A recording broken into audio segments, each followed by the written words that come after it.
this week on the show, we have actor John El Jor, who plays Jason Weems in the 2024 remake of the hit movie Mean Girls. Hello and welcome. Thank you so much for watching. This show is all about giving you insights and showcasing brands that help you to live your best life and give you confidence. As always, I want to kickstart your morning with some motivational advice to help you to feel inspired and energized to start your day. Today, I want to talk about the importance of understanding this concept, one day or day one. One of the greatest quotes by Paulo Coelho states this powerful saying that we can choose whether it's one day that we achieve our goals or it's day one of us starting. So often we procrastinate in achieving our goals by planning it to begin one day rather than making today the day we begin. Oftentimes, the thought of beginning sounds too daunting, so we keep putting it off and procrastinating our happiness.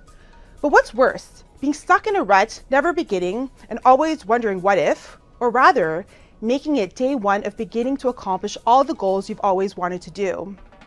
Oftentimes, overthinking and the fear of rejection keeps us from starting, as we overthink our way to inaction. Making your mission today to make it day one of accomplishing something you've been wanting to do but have been procrastinating on. Remember, simply the act of starting with small steps brings us that much closer to our goals.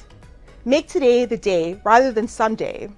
As the saying goes, every great journey starts with a single step. Stay tuned. Coming up after the break. And speaking about auditions, let's talk about your audition for Jason Weems in Mean Girls. Walk us through the audition. What was running through your head? How did you feel when you got the role? Because I know, as you said, this is one of your first major roles. Yeah, it was it was a weird audition process because I was originally called in for Kevin G, who was beautifully played by Mahi, brilliant actor, and we found out that I didn't get it, and I was like, yeah, fine, like I don't know if that role was really for me, and then they asked just to see me for more of like an ensemble part. He didn't necessarily have lines in the movie, but we were like, sure, why not, go in. It's a great experience, and awesome team to work with, great first credit, and they had me read the Jason Weems sides, but I at that point wasn't auditioning for Jason Weems, but I read the sides for Jason Weems. We sent it in, and I remember like twiddling my thumbs forever, and at this point I was still kind of waiting to hear back for the ensemble track that they had me in for. So I had no clue on their end that they were like, oh, Jason, cool, we got him. But we ended up getting the call after I was like, oh my gosh, it's been like you get put on like hold or like a bail check or things like that on your end as an actor to know like where you are in the process. Next up on the show, we have actor John El Jor, who plays Jason Weems in the 2024 remake of the hit movie Mean Girls. John, thank you so much for being on the show today. How are you doing?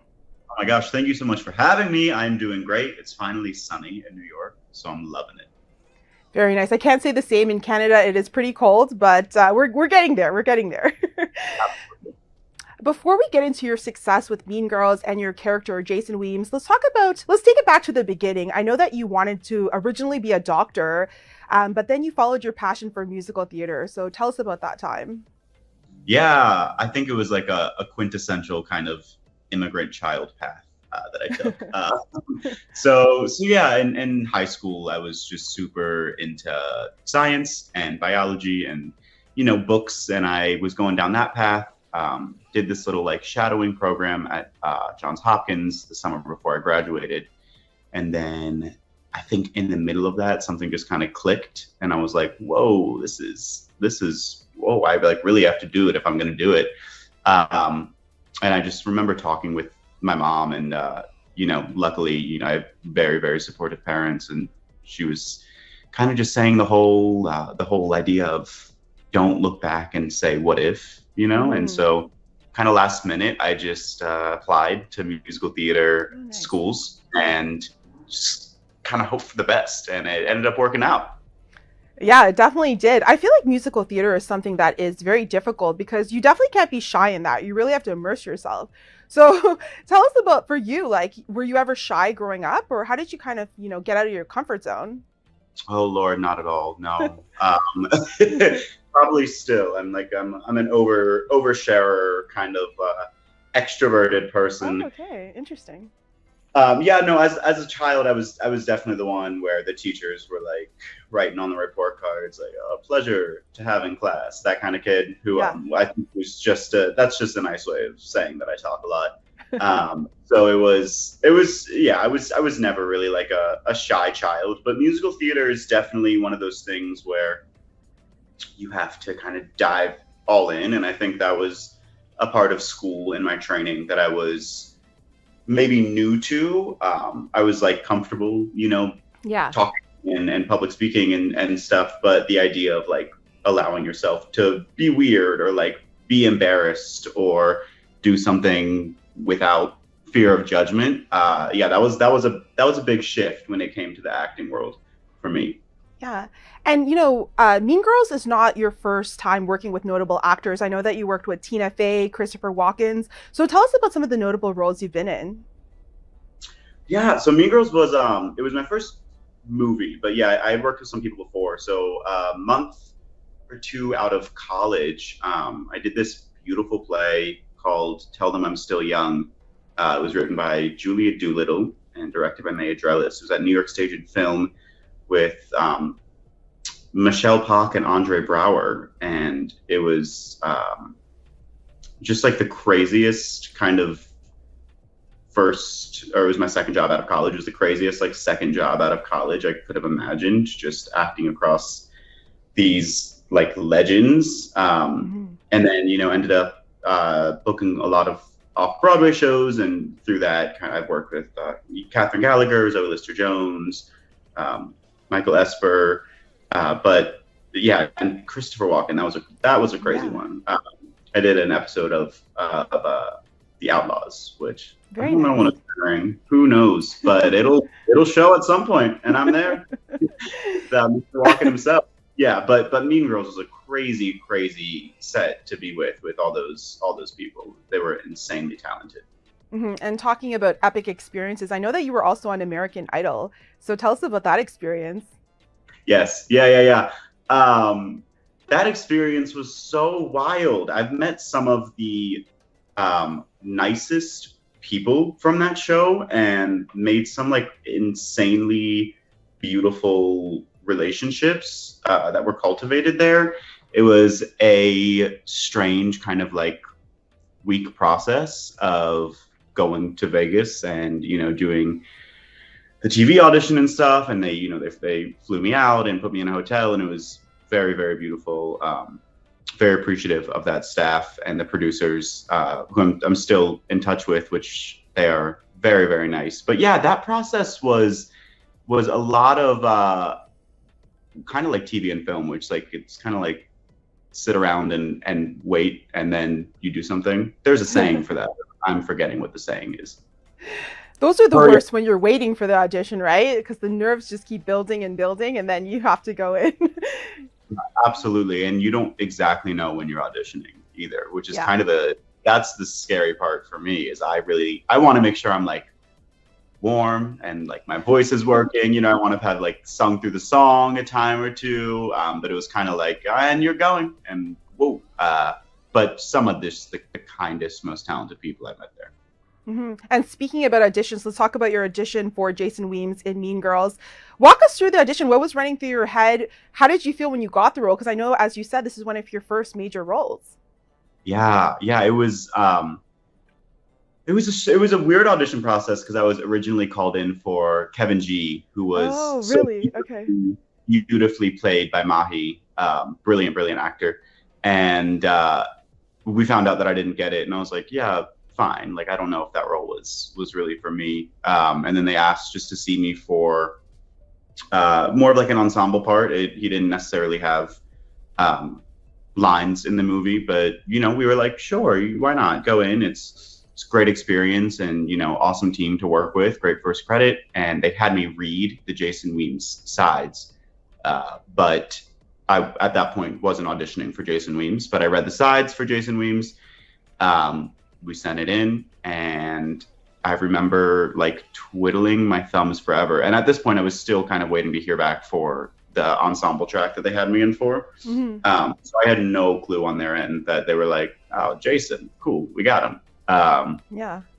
but we ended up getting the call after I was like, oh my gosh, it's been like you get put on like hold or like a veil check or things like that Yeah. on your end as an actor to know like where you are in the process. Mm-hmm. And yeah, so I remember just like sitting on my ex's couch and texting my manager, and I was like, do they need to hear me sing? Do they want to watch me dance? Like, what am I supposed to do? Because I hadn't sung or danced for them at all. Yeah. I also don't think they knew I could sing or dance until like the end of the entire process. Mm-hmm. But yeah, and then we got the call, and I was like, oh my gosh! So it was the craziest. It was the craziest kind of whirlwind of like I texted my manager, and truly 5 minutes later we got the call. And for our viewers that haven't watched the movie yet, tell us a little bit about your character. Yeah, so Jason is Gretchen's kind of like on again, off again fling, shall you say? Yeah. He's very like gross. That's like not like hygienically gross, but just gross. In how I would put it. He's very icky and like slimy. Super like toxically masculine dude who is just like there to be with girls and like do high school bro stuff. Yeah. So that's him, and that's his kind of connection into the show. And he mainly has his plot intertwined with Gretchen's. Mm-hmm. And what was it like combining your passion for music and, of course, theater together and being in this film?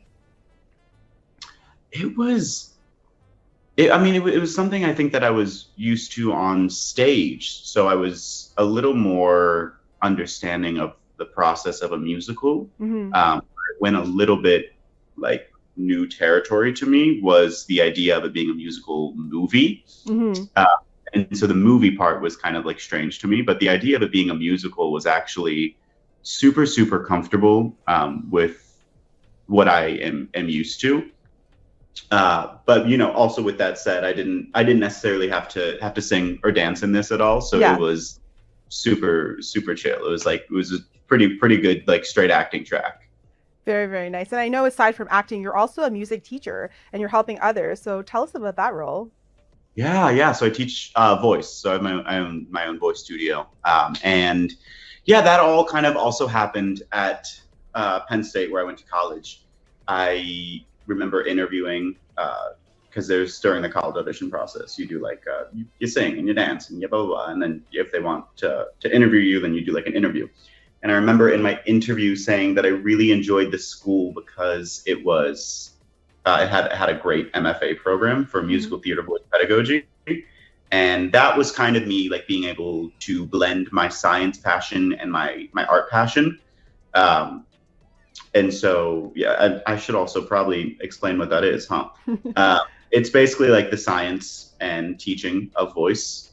So specifically musical theater voice. Very nice. Okay. Yeah, that kind of stuff. And so I was very, very fortunate that when I went to the program for my BFA in musical theater, I was able to kind of take that MFA course as well and do them as like independent studies. And I was able to work with a lot of great professors and great researchers and scientists and voice teachers and voice pedagogues. So they set me up just so beautifully. I could not be more grateful. And now I get to teach voice full time. I have a lesson right after this. Wow, very nice. And John, I'm curious, who would be your perfect dream collab to sing with?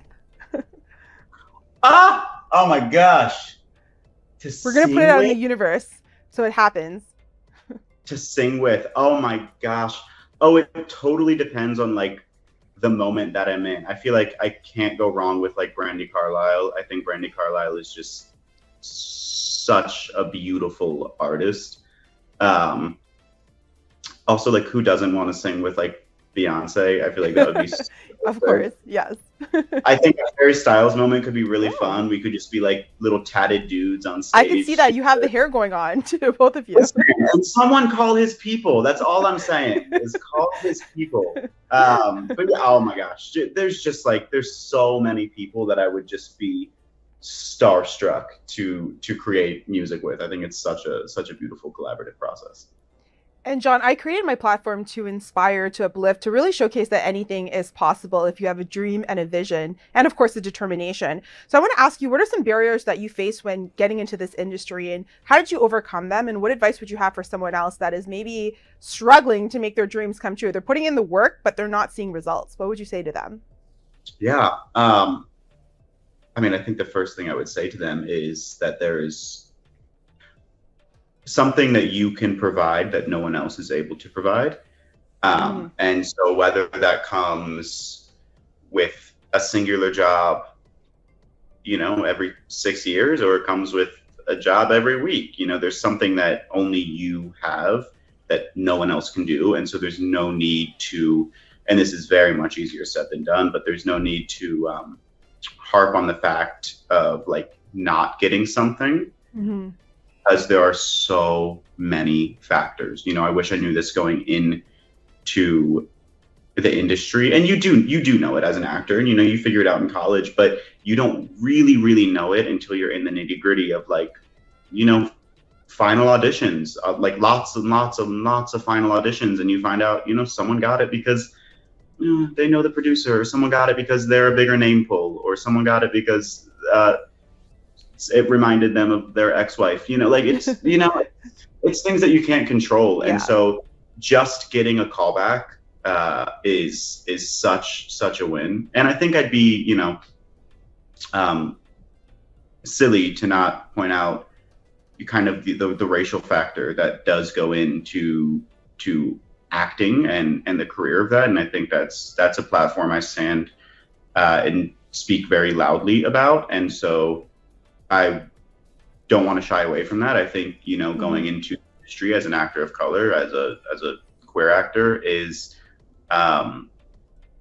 really, really frustrating at times, and you see people getting things that you're able to do, but there's so many barriers in the way, and you see these breakdowns, and they're not including your race, or like they don't want to see that, or that's not in their vision, or yada yada yada yada yada, bajillion things. And so like I think specifically to actors of color out there, or queer actors, or actors who maybe fit this marginalized identity of some sort, is it's the sad truth of like you're going to do double the work to get half as far, but you doing double the work to get half as far makes it twice as easy for the next generation of us that comes along, I like that they actually, in Mean Girls, they did put a person of color as one of the main characters, even though that wasn't the original cast. And I know that she did get some backlash for that, but she kind of stood true to that. And I think that also inspired a lot of people. And I like that, diversity is slowly improving. Another thing that I like that you said was that, no one can do what you do. There's a saying, it's no one is you and that is your power. So I like that, because everyone has a different time to shine, right? Someone's time might be now and your time might be tomorrow, so you just have to keep going. So I like that you said that. And John, yeah, what are your current projects? What else are you working on? Yeah, so I just finished, well, it should come out, I think, when this interview comes out. Just did an episode of FBI's Most Wanted. And then, as previously stated, just did The Outlaw, so that should be coming out as well. And then aside from that, a lot of like theater stuff that are tied in some kind of like NDAs-ish, not in a scary, pretentious way, just in like a way of I don't want to be sued by their estates. Yes. And so, I get it. hoping that process kind of tracks along. But aside from that, I'm auditioning left and right, and hoping for the next one. It's a crazy industry.